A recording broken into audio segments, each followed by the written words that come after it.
इसी क्रम में एक और महापुरुष की बात करेंगे जो स्त्री शिक्षा के लिए बहुत ज़्यादा प्रयासरत रहे हुए हैं और सामाजिक उत्थान के लिए, सामाजिक सुधार के लिए बहुत ज़्यादा प्रयास करते रहे हैं और जातियों के बीच में होने वाली जो छुआछूत है उसके विरोध में बहुत ज़्यादा काम करते रहे हुए हैं। उनका नाम है महात्मा ज्योतिबा फुले। अब महात्मा ज्योतिबा फुले के लिए मैं इनके नाम से ही एक बड़ा अच्छा प्रश्न बनता है। निम्नलिखित में से किसे महात्मा के रूप में जाना जाता था? और विकल्प में महात्मा गांधी नहीं थे, ठीक है, वहाँ पर कुछ ज्योतिबा फुले थे।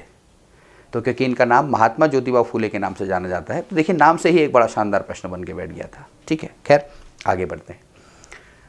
महात्मा ज्योतिबा फुले महाराष्ट्र की एक माली जाति से संबंध रखते हैं। अब देखिए थोड़ा सा एक अंतर आपको यहाँ पर को बताना चाहूँगा। भारत के अंदर जो समाज के अंदर जो वर्ण भेद मिलता है, ब्राह्मण, क्षत्रिय, वैश्य और शूद्र का, तो जब हम माली की बात करते हैं तो माली शूद्र और वैश्य के बीच की स्थिति है।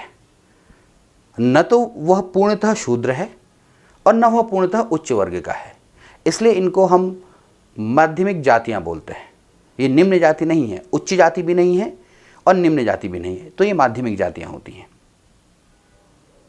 मिडिल कास्ट है ये।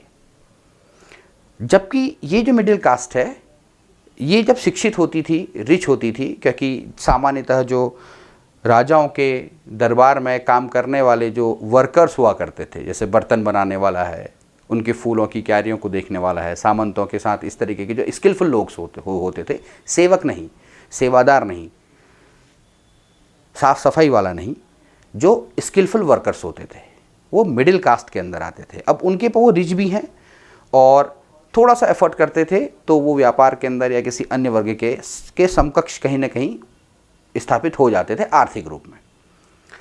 लेकिन निम्न वर्ग की जातियों के छुआछूत की ऐसी स्थिति को देखते हुए उसके लिए बात करने वाले पहले व्यक्ति हैं महात्मा ज्योतिबा फुले, जो स्वयं निम्न वर्ग से नहीं है।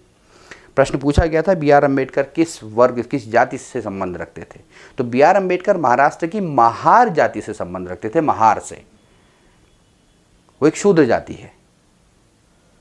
अब जितने लड़के फौज की तैयारी कर रहे हैं बच्चों, एनडीए और सीडीएस की तैयारी कर रहे हैं, तो उनके लिए एक प्रश्न है, जरा उस प्रश्न को ढूंढने की कोशिश करिएगा कि कुछ रेजिमेंट्स मैं आपके सामने बोल रहा हूँ, Garhwal regiment, Kumaon regiment, Rajputana rifles और महार रेजिमेंट। इसमें से बताइएगा कि कौन सी रेजिमेंट ऐसी है जो सबसे न्यूली फॉर्म्ड रेजिमेंट है और उसके फॉर्मेशन का इतिहास पढ़िएगा। जब भी 26 जनवरी की परेड होती है तो उसमें आप देखते हैं वेरियस कंटिजेंट जाते हैं, तो लास्ट टू लास्ट टाइम पे को उसमें एक कंटिजेंट था महार रेजिमेंट का। तो जरा उस रेजिमेंट के बारे में पढ़िएगा। देखिए बी.आर. अम्बेडकर महार जाति से हैं और हमारे पास एक रेजिमेंट है जो प्रेस्टिजियस रेजिमेंट है, महार रेजिमेंट। आप कंटेक्स्ट को देखिए कि जहाँ छुआछूत, जहाँ एक स्पेसिफाइड वर्ग, क्षत्रिय वर्ग के पास सुरक्षा या सेवा या इस तरीके की बात रहा करती थी, ब्रिटिशर्स एक रेजिमेंट इस्टेब्लिश करते हैं, कहीं ना कहीं जाति प्रथा को ख़त्म करने की बात, और कहीं ना कहीं इसमें प्रभाव अम्बेडकर का जरूर रहा है। तो पढ़िएगा उसको, एक बार कोशिश करेगा उसको समझने के लिए, खास तौर पे वो छात्र जो एनडीए, सीडीएस, असिस्टेंट कमांडेंट या डिफेंस सर्विसेज की तैयारी कर रहे हैं। अन्यथा की स्थिति में एक बहुत अच्छा इंटरेस्टिंग टॉपिक है, आप इसको पढ़ सकते हैं। नाउ आगे बढ़ते हैं। एक शब्द होता है दलित, ये शब्द आप बार बार सुनते हैं न्यूज़पेपर्स में या किसी के भी माध्यम से। तो निम्न वर्ग के लिए सबसे पहले इस दलित शब्द का प्रयोग करने वाले व्यक्ति महात्मा ज्योतिबा फुले हैं।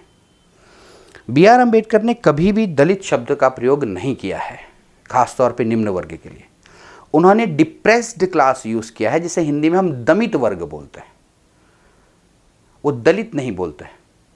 दलित शब्द निम्न जाति के लिए, शूद्र के लिए प्रयोग करने वाले व्यक्ति कौन माने जाते हैं? महात्मा ज्योतिबा फुले। तो ज्योतिबा फुले सत्य शोधक समाज की स्थापना करते हैं और बहुत आइकोनोक्लास्टिक हैं, ब्राह्मणिज्म का विरोध करते हैं, ठीक है। जो ब्राह्मण जो एक विचारधारा है, ठीक है, जहाँ पर को उच्च और पानी न पीना, छाया न पड़ना, ये तमाम तरीके के आडंबर जहाँ हैं, उस चीज़ का विरोध करते हैं। और विरोध इतने हद तक करते हैं कि यह ब्राह्मणों और उच्च वर्ग में पूजे जाने वाले या आराध्य जो राम हैं, उनको अपने और अपने जो इनके समर्थक हैं या जो इनके अनुयायी हैं उनके घरों से राम को बाहर कर देते हैं। वहाँ ये राजा बलि की पूजा करना आरंभ करते हैं। तो देखिए सीधे सीधे ज़बरदस्त आइकोनोक्लास्टिक चोट देते हैं ये सीधे। राजा बलि एक महान राजा रहे हुए हैं, ठीक है। पुराणों में उनका एक बहुत बड़ा विवरण आता है जहाँ पर को वामन अवतार आते हैं और उनसे तीनों जो है राज्य उनके ले लेते हैं। भगवान नारायण की एक बहुत लंबी कथा है उसमें। लेकिन राजा बलि के मन के अंदर जो लोगों के प्रति प्रेम था, दया थी, इवन जानवरों के प्रति जो प्रेम दया थी, उनको लगता था कि राम से बेटर उस समाज के लिए राजा बलि हैं, क्योंकि उस समाज के लोगों को तो राम का नाम लेना भी क्या था, लागू नहीं था। जब सत्यशोधक समाज की स्थापना की जाती है तो यहाँ पर को इनके दो लक्ष्य होते हैं। पहला लक्ष्य है सामाजिक सुधार, जिससे कि जो छुआछूत और ये बातें हैं इनको दूर किया जाए, और दूसरा स्त्री शिक्षा, स्त्री को शिक्षित करना। इनकी पत्नी है सावित्रीबाई फुले, वो अशिक्षित हैं, विवाह जब करके आती हैं। ज्योतिबा फुले उनको शिक्षित करते हैं, पढ़ाते हैं। तो यदि ये कभी प्रश्न पूछा जाता है कि प्रौढ़ शिक्षा कि किसी एक वयस्क को पढ़ाए जाने वाली जो कवायद है वो कहाँ से शुरू होती है, तो आरंभिक तौर पे आपको ज्योतिबा फुले के घर से मिलेगी, जब इन्होंने अपनी वाइफ को शिक्षित किया।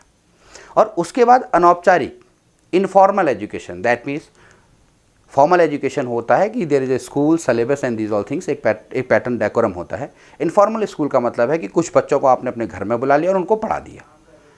तो बालिका शिक्षा जो है, जो छात्राएं हैं, उनकी इनफॉर्मल एजुकेशन जो है, यदि भारत के अंदर कोई शुरुआत करती हैं तो सावित्रीबाई फुले करती हैं, जो कि ज्योतिबा फुले की पत्नी हैं।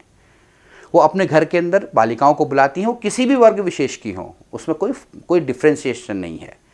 वो उच्च वर्ग हो, निम्न वर्ग हो, विधवा हो, कोई मैटर नहीं करता, लेकिन उनको घर पे बुला के वो पढ़ाना शुरू करती हैं। तो बालिकाओं की इनफॉर्मल एजुकेशन कहीं ना कहीं शुरुआत की अगर हम बात करते हैं तो सावित्रीबाई फुले का नाम जरूर लिया जाता है। उनको आरंभिक तौर पर माना गया है कि informal education of the women started in India by the Savitribai फुले।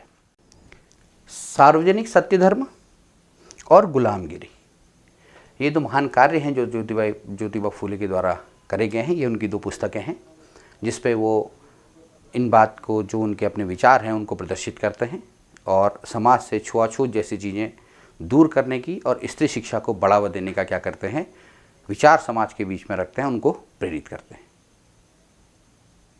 तो guys next lecture next topic के साथ शुरू करेंगे। आज के लिए काफ़ी है। All the best.